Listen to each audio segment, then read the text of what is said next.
घर में आग लग गई बा।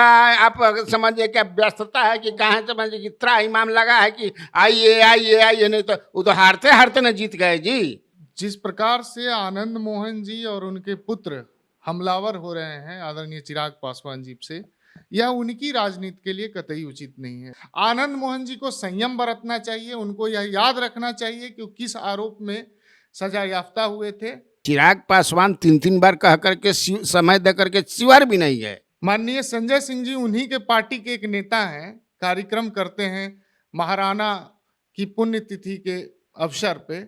उन कार्यक्रमों में वो कितने बार शरीक हुए हैं? आपके नेता को जीतन राम मांझी ने बुलाया था। सबको गले लगाने की आदत डालनी होगी, सबको अपनाना होगा। किसी के प्रति घृणा का भाव रखिएगा तो समाज में आपकी स्वीकार्यता कम होगी। झाऊ को दीजिएगा तो हम प्रचार करने नहीं जाएंगे, साफ तो बोल दिया। तो ऐसा चिराग पासवान बोले थे क्या कि नहीं जाएंगे हम?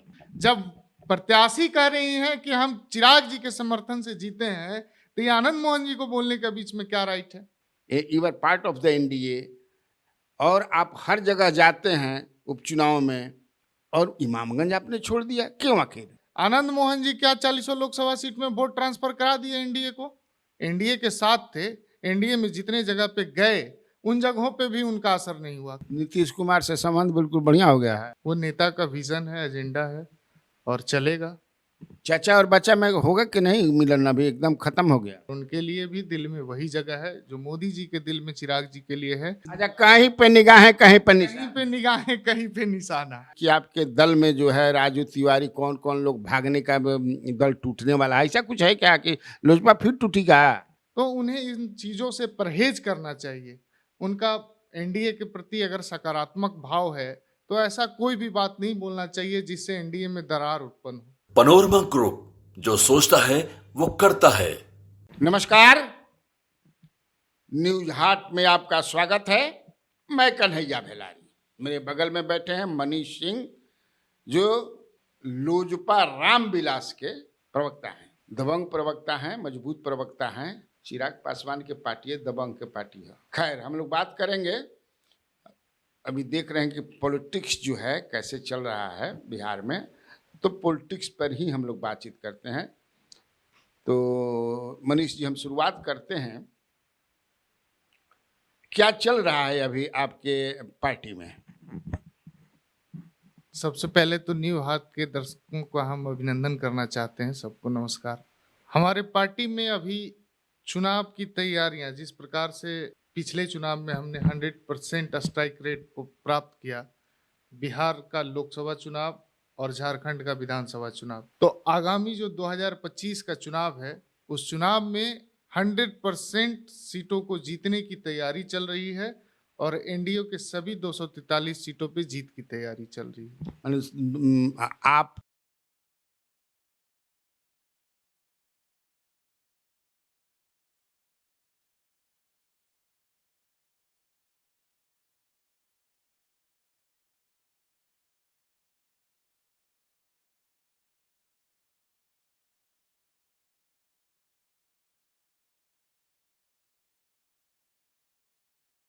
लेकिन इसके साथ साथ एनडीए सभी सीटों पे जीते, यह प्रयास लोजपा का होगा। नहीं, मैं समझ, हमको जरा भाई ये होगा ना कि आप कितने सीटों पर लड़ेंगे, तय किया होगा 10 सीट, 20 सीट, 50 सीट, 60 सीट, कुछ मैंने अभी फाइनल नहीं हुआ है। अभी उस दिशा में मुझे लगता है कि नेता की कोई बात नहीं हुई है, लेकिन जो भी सम्मानजनक सीट होगा वो उस हिसाब से हम लोग जो पूर्व में लड़ते रहे हैं उस हिसाब से हम लोग। आप लोगों की तैयारी पूरा 243 सीटों पर चल रही है क्या? संगठन की तैयारी तो 243 सीट पे है, लेकिन चुनाव जो गठबंधन में जो हमें हिस्सेदारी मिलेगी उन सीटों पर लड़ेंगे और 243 पे एनडीए प्रत्याशी को हम लोग अपने संगठन के माध्यम से मदद करेंगे। चाचा और बच्चा में होगा कि नहीं मिलन? अभी एकदम खत्म हो गया। खत्म होने का तो कोई सवाल ही नहीं है। जब रिश्ता खून का है, परिवार का है, तो रिश्ता अपनी जगह पर है। राजनीतिक संबंध नहीं है, राजनीतिक संबंध उनका हम लोगों से अलग है और वो अपने संगठन को चला रहे हैं। हमारा संगठन एनडीए के साथ है, हमारा संगठन माननीय मोदी जी और नीतीश जी के साथ है और वो अपने आप को उससे किनारे करके, इन विचारों से अलग करके अपना व्यक्तिगत कार्यक्रम कुछ कुछ कर रहे हैं। अभी भी आप लोगों का बिहार फर्स्ट, बिहारी फर्स्ट चलता है। बिल्कुल, वो नेता का विजन है, एजेंडा है और चलेगा। जब तक हर जगह बिहारियों को प्राथमिकता नहीं दी जाएगी, जब तक दूसरे प्रदेश के लोग बिहार में रोजगार के लिए नहीं आने लगेंगे, तब तक हमारा ये प्रयास चलता रहेगा। और नेता का एजेंडा है बिहार फर्स्ट, बिहारी फर्स्ट, तो इसके लिए सब लोग काम करते रहेंगे। नीतीश कुमार से संबंध बिल्कुल बढ़िया हो गया है, एकदम मधुर है, एकदम मधुर है। एकदम मधुर संबंध है। जिस प्रकार से मोदी जी माननीय चिराग जी को अपने बेटे की तरह मानते हैं और सम्मान करते हैं, आदरणीय नीतीश जी भी उसी प्रकार से चिराग पासवान जी को मानते हैं, सम्मान करते हैं और उनके लिए भी दिल में वही जगह है जो मोदी जी के दिल में चिराग जी के लिए है, नीतीश जी के दिल में भी उतना ही जगह है चिराग पासवान जी के लिए। इसीलिए लगता है कि भारत रत्न की मांग भी कर रहे हैं, वही समर्थन करते हैं। समर्थन करते हैं भारत रत्न की मांग करने वालों के। और नीतीश जी डिजर्व भी करते हैं, भारत रत्न मिलनी चाहिए। बिहार की जो बदहाली से निकाल कर नीतीश जी ने विकास का रफ्तार दिया और जिस स्तर पे बिहार को लाकर खड़ा किया, तो भारत रत्न डिजर्व करते हैं, नीतीश कुमार को मिलनी चाहिए। अच्छा ये बताइए, इधर हाल फिलहाल आनंद मोहन ने एक सवाल उठाया कि ये नहीं गए, क्यों नहीं गए इमामगंज में प्रचार कर ली, उसमें आपके पार्टी का क्या रुख है उस पर? ये हमारे पार्टी के नेता आदरणीय चिराग पासवान जी ने इसको कल स्पष्ट किया था। और जिस प्रकार से आनंद मोहन जी और उनके पुत्र हमलावर हो रहे हैं आदरणीय चिराग पासवान जी से, यह उनकी राजनीति के लिए कतई उचित नहीं है। ना उनके लिए ठीक है, ना एनडीए के लिए ठीक है। हालांकि आनंद मोहन जी एनडीए के हिस्सा है नहीं, वो किसी भी संगठन के न पदाधिकारी हैं, न बिहार में किसी भी संवैधानिक पद पे हैं, फिर भी एक राजनेता है और उनका कुछ मतों पे असर भी है, तो उन्हें इन चीज़ों से परहेज करना चाहिए। उनका एनडीए के प्रति अगर सकारात्मक भाव है तो ऐसा कोई भी बात नहीं बोलना चाहिए जिससे एनडीए में दरार उत्पन्न हो।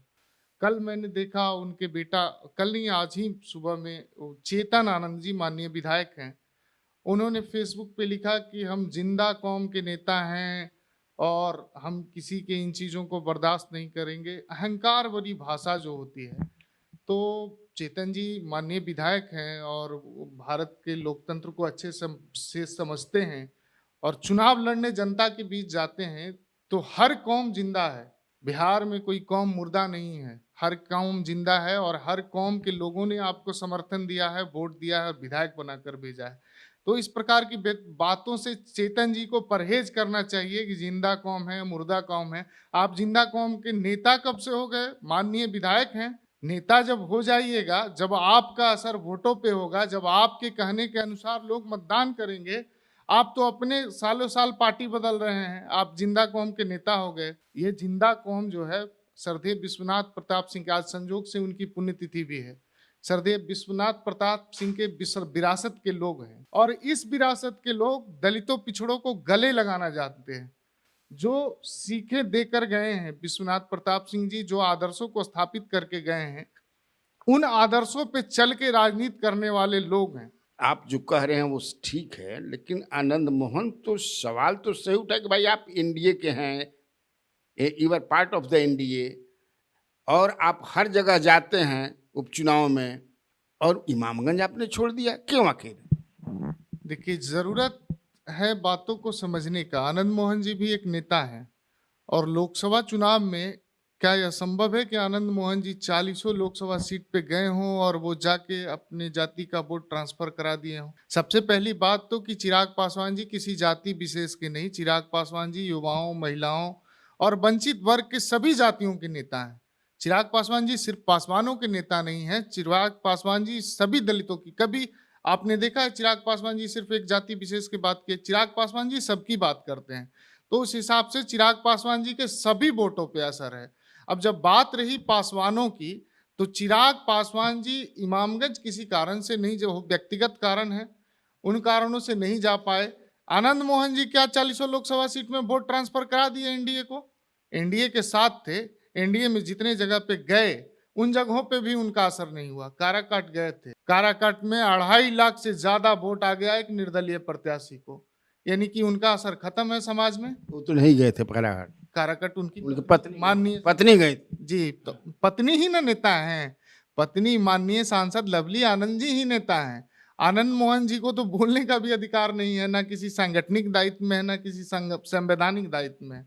दायित्व में उनकी पत्नी और उनके बेटा हैं।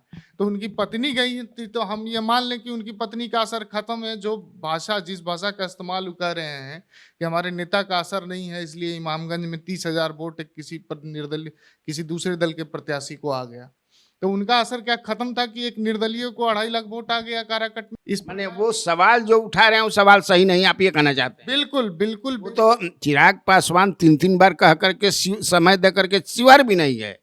शिवहर नहीं गए होंगे, किसी सिर्फ ऐसा हुआ कि सिर्फ शिवहर नहीं गए, कोई और भी जगह छूटा होगा। नेताओं की व्यस्तता होती है चुनाव के समय में, तो हो सकता हो उस व्यस्तता में किसी का। अब आनंद मोहन जी क्या कर रहे हैं ये सबको पता है। शिवहर में हमारे तिरहुत स्नातक क्षेत्र से जो जेडीयू के प्रत्याशी हैं उनके साथ वो क्या कर रहे हैं, कितने जगह उनके कार्यक्रम में वो गए हैं। माननीय संजय सिंह जी उन्हीं के पार्टी के एक नेता हैं, कार्यक्रम करते हैं महाराणा की पुण्यतिथि के अवसर पे। उन कार्यक्रमों में वो कितने बार शरीक हुए हैं और उस विषय में वो कितने रैली और नहीं, लेकिन आप जो कह रहे हैं ठीक है, लेकिन वहाँ जो आप तिरहुत क्षेत्र कह रहे हैं तो उन्होंने तो नीतीश कुमार से कह दिया कि जिसको देना हम झा को दीजिएगा तो हम प्रचार करने नहीं जाएंगे। साफ तो बोल दिया। तो ऐसा चिराग पासवान बोले थे क्या कि नहीं जाएंगे हम? तो चिराग पासवान जी एनडीए के हिस्सा है ना। आनंद मोहन जी को मैं यही तो कहना चाहता हूं कि वो एनडीए के न हिस्सा हैं, न किसी सांगठनिक दायित्व में है, ना किसी संवैधानिक दायित्व में, तो उनको बोलने का अधिकार नहीं है। एनडीए के नेता आदरणीय जीतन राम मांझी जी कहते, आदरणीय दीपा मांझी जी कहती तो कोई बात विचार नहीं होता, इस बात पे तर्क वितर्क और बहस हो सकती थी, लेकिन ये बहस का मुद्दा ही नहीं है। आनंद मोहन जी को संयम बरतना चाहिए। उनको यह याद रखना चाहिए कि वो किस आरोप में सजा याफ्ता हुए थे। दुर्भाग्यवश, और हमारी संवेदना उनके साथ है, हम लोग चाहते हैं कि आनंद मोहन जी राजनीति में अस्थिर हो जाएं। आनंद मोहन जी जिन ऊंचाइयों पे थे वो सम्मान पुनः प्राप्त करें, तो इसके लिए उनको बीपी सिंह के आदर्शों पे चलना होगा। आज संजोग से बीपी सिंह जी की पुण्यतिथि है और बीपी सिंह ने जो मार्गदर्शन दिखाया, हमें जो राह दिखाकर गए हैं, उन रास्तों पे चलने के अलावा और कोई रास्ता नहीं है। सबको गले लगाने की आदत डालनी होगी, सबको अपनाना होगा। किसी के प्रति घृणा का भाव रखिएगा तो समाज में आपकी स्वीकार्यता कम होगी और आप वापस नेताजी नहीं कहलाने लायक रहिएगा, हाशिए पे चले जाइए। लेकिन एक बात तो समझ में हम लोग को भी आ रही है ना, लगता है कि जो आरक्षण के बीच आरक्षण को लेकर के सुप्रीम कोर्ट का ऑब्जर्वेशन आया, जिसके पक्ष में रहे जीतन राम मांझी, विपक्ष में रहे चिराग पासवान, तो ये एक कारण लगता है। इसी के चलते दोनों में तालमेल, ये क्या नहीं हो सकता है? नहीं, बिल्कुल नहीं, ऐसा नहीं है। चिराग पासवान जी की व्यस्तता थी उस समय, इसीलिए वो नहीं जा पाए। चिराग पासवान जी की विभागीय दायित्व भी है, केंद्र में मंत्री हैं, और उस समय वो किसी कार्यक्रम, माने घर में आग लग गई बा, आप समझिए क्या व्यस्तता है कि कहाँ समझिए कि इतना इमाम लगा है कि आइए आइए आइए, नहीं तो वो तो हारते हारते न जीत गए जी। बगल के चतरा में हमारे भी प्रत्याशी थे लोजपा के, वहां भी आदरणीय जीतन राम मांझी जी नहीं गए, तो हम लोगों ने तो कभी सवाल नहीं उठाया कि वो गए या नहीं गए। उनका आशीर्वाद था, उनका समर्थन, हमारे नेता ने कहीं। आपको, आपके नेता को जीतन राम मांझी ने बुलाया था? इससे बड़ी सवाल है कि दीपा मांझी जी खुद कह रही हैं कि हमको आदरणीय चिराग पासवान जी का समर्थन प्राप्त था और उनके समर्थन से हम चुनाव जीते हैं। जब प्रत्याशी कह रही हैं कि हम चिराग जी के समर्थन से जीते हैं, तो ये आनंद मोहन जी को बोलने के बीच में क्या राइट है?